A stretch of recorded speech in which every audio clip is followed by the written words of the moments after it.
नमस्कार दोस्तों, स्वागत है आपका प्लेनेट ऑफ टेल्स पर। मैं महिमा सुनाने जा रही हूँ सुप्रसिद्ध लेखिका सुभद्रा कुमारी चौहान द्वारा लिखी हुई कहानी कैलाशी नानी। पता नहीं मेरी कैलाशी नानी अब इस संसार में है भी कि नहीं, परंतु उनकी स्मृति इतनी ताज़ा है कि आज भी कैलाशी नानी वही अपनी मैली सी घुटने के ऊपर तक की धोती और फटी हुई मिर्जई पहने, बगल में रोटी और नमक की पोटली संभाले और हाथों में गायों के हाँकने का डंडा लिए न जाने कितनी बार आंखों के सामने घूमती हुई दिख जाती हैं। वह गंवार अनपढ़ स्त्री, जिसे अक्षर का भी ज्ञान न था, सहज ही भुला देने योग्य न थी।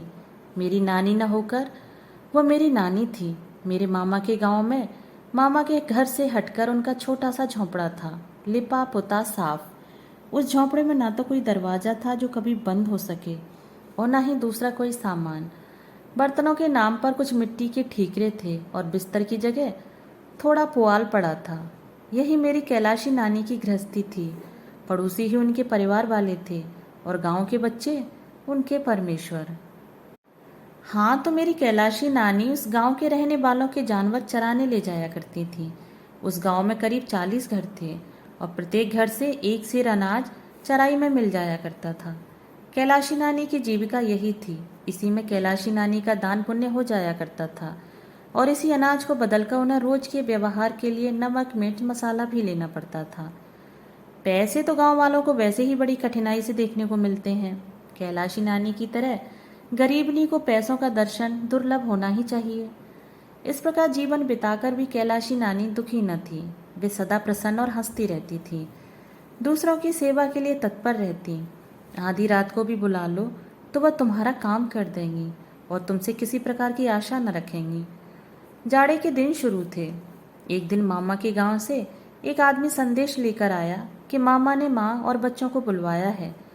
जब तक माँ ने मामा के घर चलने की तैयारी न कर डाली, तब तक हम भाई बहनों ने उन्हें तंग कर डाला। सबसे बड़ा भाई मैट्रिक में था, इसलिए उसे छोड़कर हम सब भाई बहन को लेकर आखिर एक दिन माँ मामा के घर आ गई। माँ के साथ आने वाले भाई बहनों में मैं सबसे बड़ी थी। मेरी उम्र 10-11 वर्ष थी।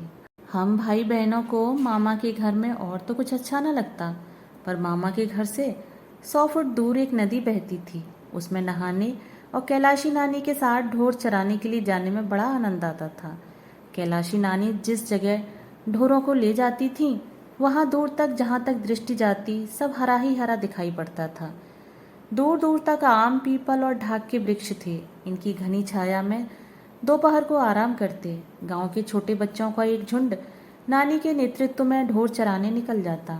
वहाँ केवल ढोर ही चराए जाते थे। वहाँ कहानियाँ भी कही जाती थीं, पहेलियाँ पूछी जाती और कभी कभी रामलीला का खेल भी खेलते। हम भाई बहनों को इस ग्रामीण जीवन में बहुत सुख मिलता। एक भाई बहुत छोटा था, वह तो माँ के साथ ही रहता था। हम 3 भाई बहन प्रायः रोज कैलाशी नानी के साथ जंगल में भाग जाते। मुझे याद है, हम लोग घर के अच्छे से अच्छे भोजन को यह कहकर छोड़ देते थे कि अच्छा नहीं बना है, और सच ही वह अच्छा न लगता था। कैलाशी नानी की जंगल में सूखी रोटियां नमक या कभी चटनी के साथ खाने में जितना स्वाद आता था, उतना स्वाद कभी किसी भोजन में नहीं आया। रोटियां भी गेहूं की नहीं, न जाने किस तरह के अनाज मिलाकर बनाई जाती थी। कैलाशी नानी को हर घर से एक ही अनाज तो मिलता न था। कहीं गेहूं, कहीं जौ, ज्वार, मक्का, उड़द, मूंग, अरहर सब मिलाकर इकट्ठा कर देती और रोज आवश्यकता अनुसार किसी की चक्की से पीस लाती और दूसरे दिन के लिए रोटियां सेक रखती। यही उनका प्रतिदिन का आहार था। यही रोटियां वो सबको खिलाती थीं और हम लोग बड़े स्वाद से खाते थे। कभी कभी गांव के दूसरे बच्चे नदी में धोती फैलाकर मछली भूनते। उस दिन कैलाशी नानी रोटी भी न खाती, सत्तू खाकर ही रह जाती।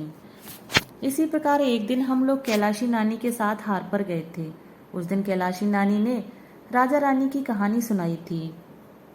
राजा की एक राजकुमारी थी, बड़ी सुंदर, बड़ी नेक। किंतु एक दिन जब वह नदी पर नहा रही थी, तब परियों के देश के राजा का राजकुमार आया और राजकुमारी को घोड़े पर बिठाकर ले भागा।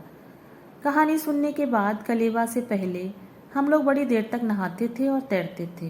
पानी बहुत गहरा न था, पर बड़ा साफ था। नदी में नहाने का ही प्रलोभन हमें रोज यहाँ घसीट लाता। हाँ, तो उस दिन नहाते नहाते मुझे यही डर लग रहा था कि कहीं परियों के देश का राजकुमार ना आ जाए। वहाँ राजकुमार तो ना आया, परंतु जब नहा धोकर लौटी तो देखा कि कैलाशी नानी के पास कोई बैठा है। कपड़े जरा साफ सुथरे थे। मैं डरी कि कहीं यही तो वह राजकुमार नहीं है। फिर घबराकर दूर तक नजर दौड़ाकर देखा, कहीं भी कोई घोड़ा न दिखा। मैं बेफिक्र हो गई कि यह राजकुमार नहीं है, वह होता तो घोड़ा जरूर होता। बाद में कैलाशी नानी से मालूम हुआ कि वह गांव का जमींदार है और कैलाशी नानी को हर महीने ढोर चरवाई में 5 सेर अनाज देता है। वह वहीं हम लोगों के पास ही पीपल के पेड़ की जड़ पर बैठ गया और हम सब भाई बहनों के बारे में कैलाशी नानी से बातचीत करने लगा। जब उसे यह मालूम हुआ कि अभी तक मेरी शादी नहीं हुई तो उसे बड़ा आश्चर्य हुआ, क्योंकि गांव में तो उस समय लड़की के पैदा होते ही ब्याह की बातचीत हो जाती और 3-4 साल की होते होते तो उसका ब्याह भी हो जाता। उसने स्वर को धीमा करके कैलाशी नानी से कहा कि क्या कुल में कोई दाग है जो इतनी बड़ी लड़की अब तक कुंवारी है। कैलाशी नानी ने कहा, नहीं भैया, कुल में दाग वाग कुछ नहीं है, बड़े आदमी हैं। लड़की लड़के सभी मदरसे में पढ़ते हैं।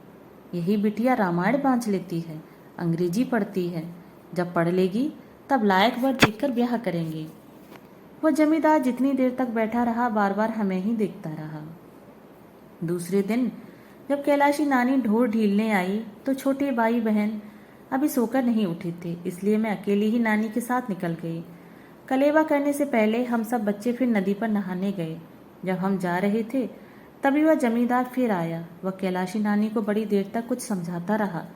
उसे कैलाशी नानी ने हाथ जोड़कर कुछ अस्वीकार किया। जमींदार ने कुछ न सुनकर नानी के पल्लू में जबरदस्ती कुछ बांध दिया।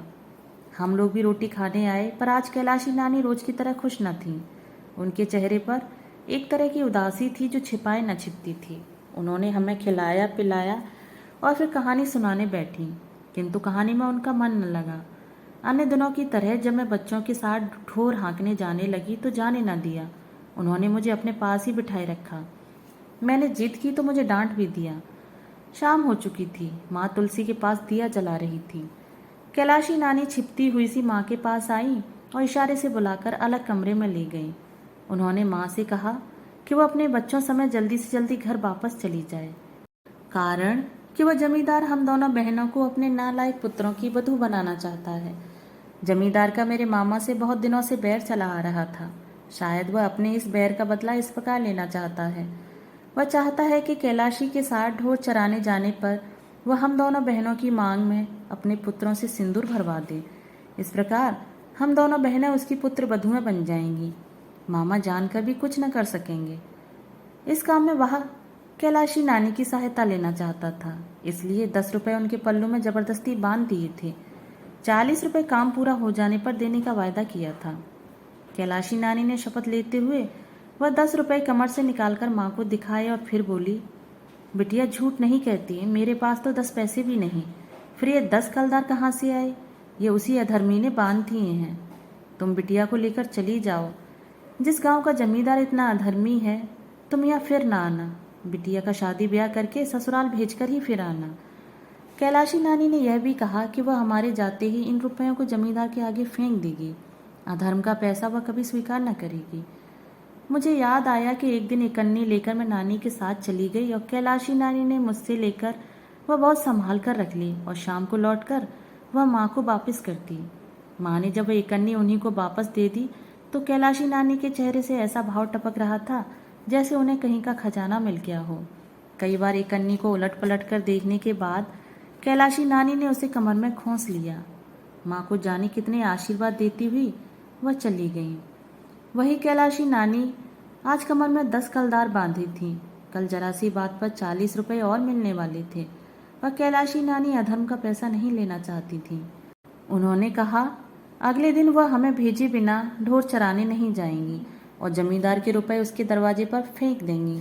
फिर तो चाहे वह महीने का 5 सेर अनाज भी बंद कर दे, कैलाशी डरती नहीं।